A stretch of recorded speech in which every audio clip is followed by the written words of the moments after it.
The first member of my family ever to be in the pitch business was my dad, Nat Morris, known as N.K. Morris to the trade. And many, many, many years ago, he got into the business of pitching kitchen gadgets, which they learned from a gentleman by the name of Lionel Hirsch, who was an Englishman, because I think pitching really originated over in England. And that's where my father picked it up, and he actually got into being an auctioneer from that. During 1939, the World's Fair, my father got a fear of traveling, and he stopped pitching and became a promoter and distributor of the glass knife, which was the opening of his going into the manufacturing business, because they had like 12 or 14 glass knife booths at the World's Fair, and then everybody started to copy that, and from that he started to make all kinds of kitchen gadgets, and that's where I got my background from. My father was a very strict mentor and disciplinarian, and I learned everything in fact, everything I know today stems from the knowledge that my father gave me and drilled into me, if you will. And my brother Arnold, same thing. My father was very, very strict with him.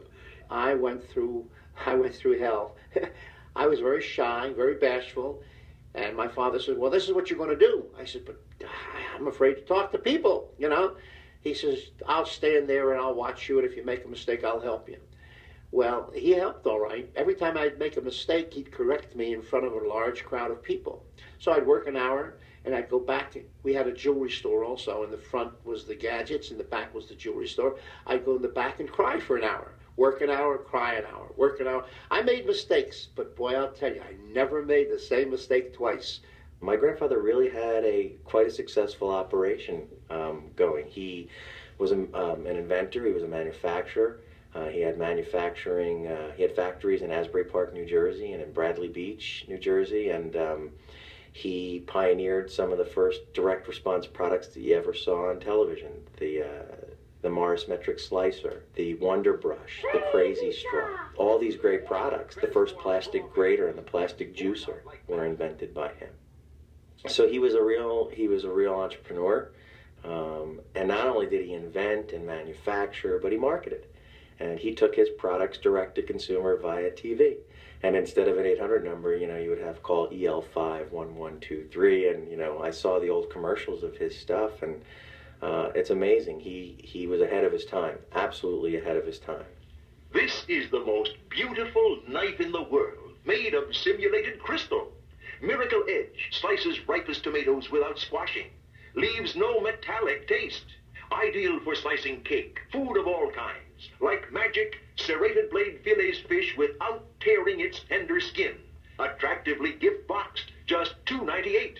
If ordered now at no extra cost, this 6-piece crystal set will be included. Consists of serrated grapefruit knife. He had fabulous hands. He'd do magical tricks. One time I remember they were telling me that it was the winter time, and there was maybe 50 people on the entire boardwalk. And he was out there, and he was laying dollar bills across the boardwalk. And he'd lay a coin on each dollar so it wouldn't blow away. And it was a time that he was really, there was no money around. And then he would pick up the dollars and look at one and then pick up another. And the people were wondering, what is this nut doing, picking up dollar bills? And they would start following him. And he would pick them up, and they'd follow him all the way into his stand. And then when he got to the stand, he would perform magic. A few card tricks and a few of this. And then he'd make a pitch on a kitchen gadget. And he would take in some serious money. That's how good he was. But his hands, were unbelievable. When he died, a lot of what he had been doing was just filtered through to Arnold and Lester. They continued the tradition of pitching. 1940.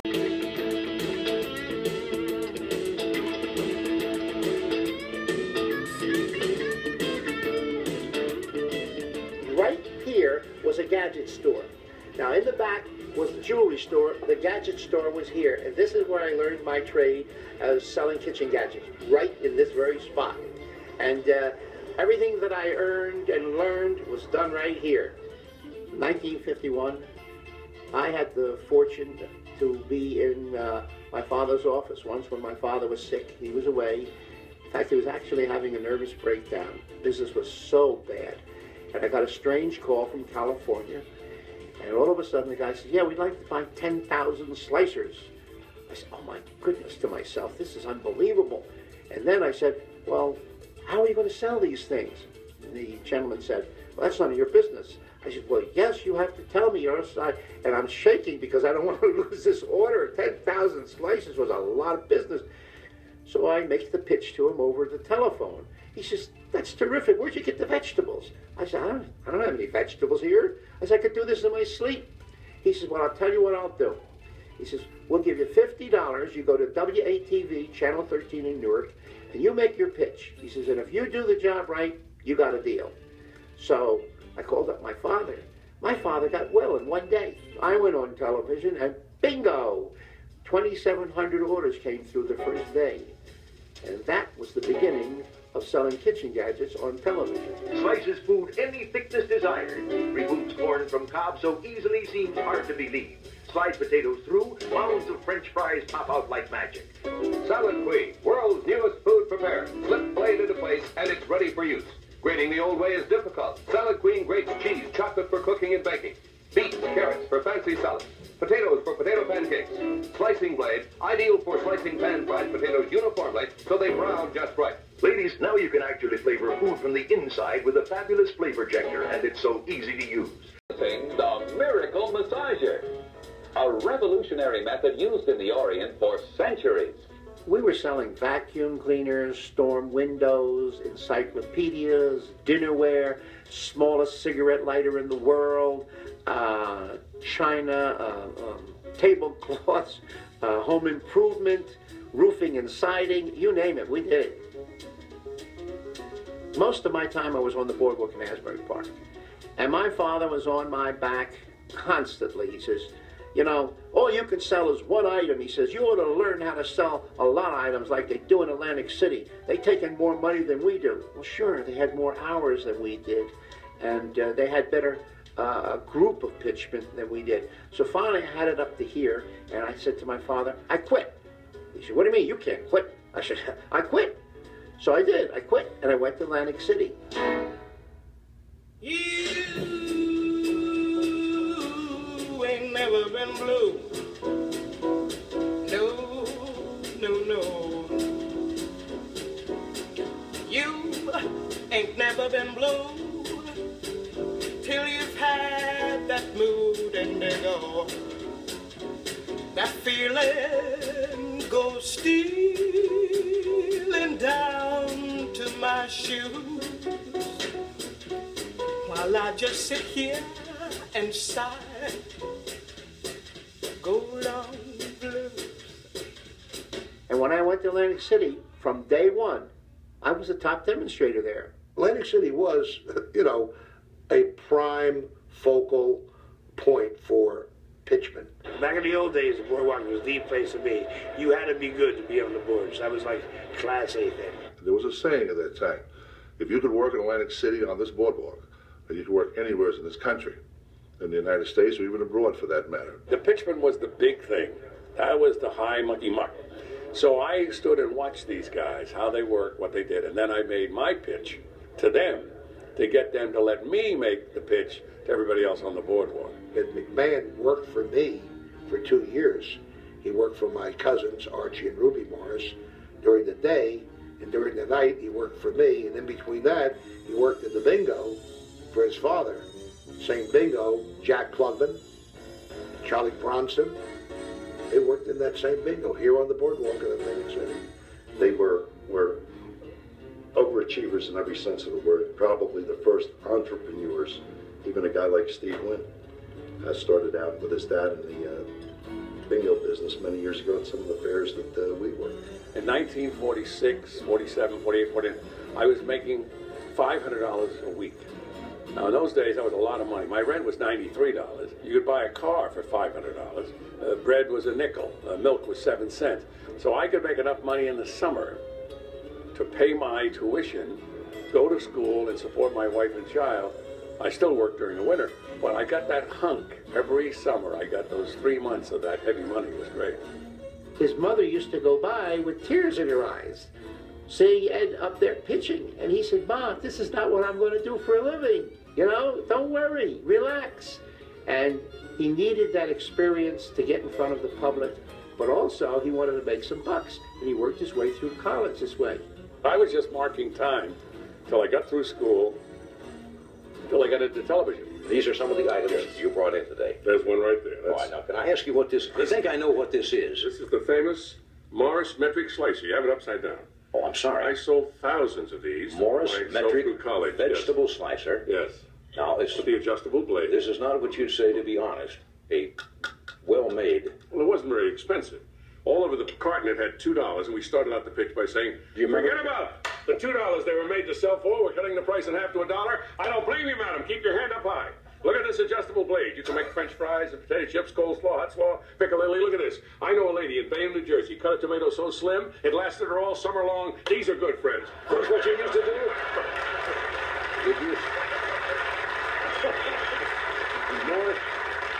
Morris metric slicer. We sold those on the boardwalk in Atlantic City by the thousands. Put me through. Atlantic City went through a phase where everything just died out. The town became dead. In fact, demonstrations actually stopped. And this is just about the time the television came into play. 2 years I worked there in Atlantic City. And that's when I was initiated into the fairs, because the second year I was there, I heard these reports of pitchmen taking in and making $6,000, $7,000 a week for themselves in this fair and that fair. And I said, next year, I'm going to the fairs.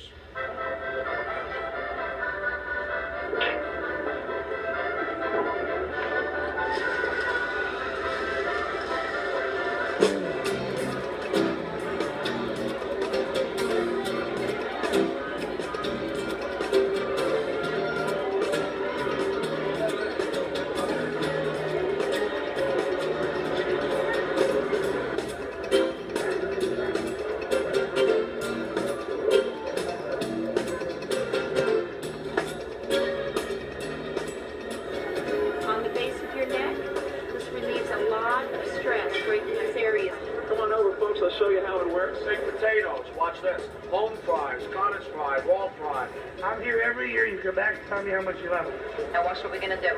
That is now gonna change the color. Now watch that fat line. When it gets to the bottom, all you have to do is shut that trigger off, trap the fat inside the cup, and throw the fat away. There's no hesitation. My brother Arnold, Mr. Knife, Arnold the Knife, is still the very best. His timing is magnificent. He underplays everything. It's a very soft pitch, but he knows when to move, when to ask for money. He knows how to work the crowd. He knows. He was just brilliant. The whole dynamic of that pitch is unique in the sense that the hook and the close and what it takes to make the final sale, where they throw in that extra knife at the end. Here, you want to cut tomatoes thin? I promise you one tomato will last you a week. Holiday Inn, a month. Howard Johnson's a whole year. Take a look at this. Every slice comes out perfect. Now you can see how sharp it is because just the weight of the knife alone does your cutting. How many of you remember the last time you saw your husband do this to a piece of bread? Oh my God, it's enough to want to make you cry. I mean, it's murder. Well, look, let me show you something. Here's the same loaf of bread, and one lady said, can you cut it thin? Goodness gracious, one loaf of bread will last you 6 weeks. I mean, you could feed 65 starving Australian Aborigines on one loaf of bread. You got company you don't like?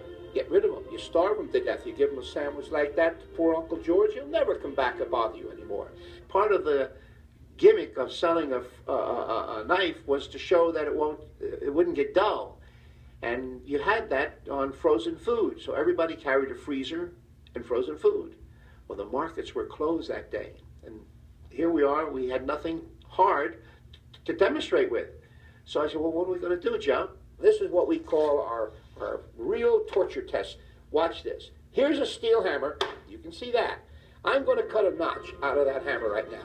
This could be a chicken bone. It could be a ham bone, frozen food. What would happen if your child took your best knife, started and sawed down a cherry tree or something with it? This is steel against steel. Take a look at this. Something has to give. You see those filings over here? Now there's only one way to find out if that knife is still razor sharp. Take a look. You go back to the same tomato. Look at this. Today, tonight, tomorrow, next week, next year, for the rest of your life, you never ever have to sharpen a knife. From that day on, I fell in love with selling knives. And from that day on, I became one of the top knife workers in the country.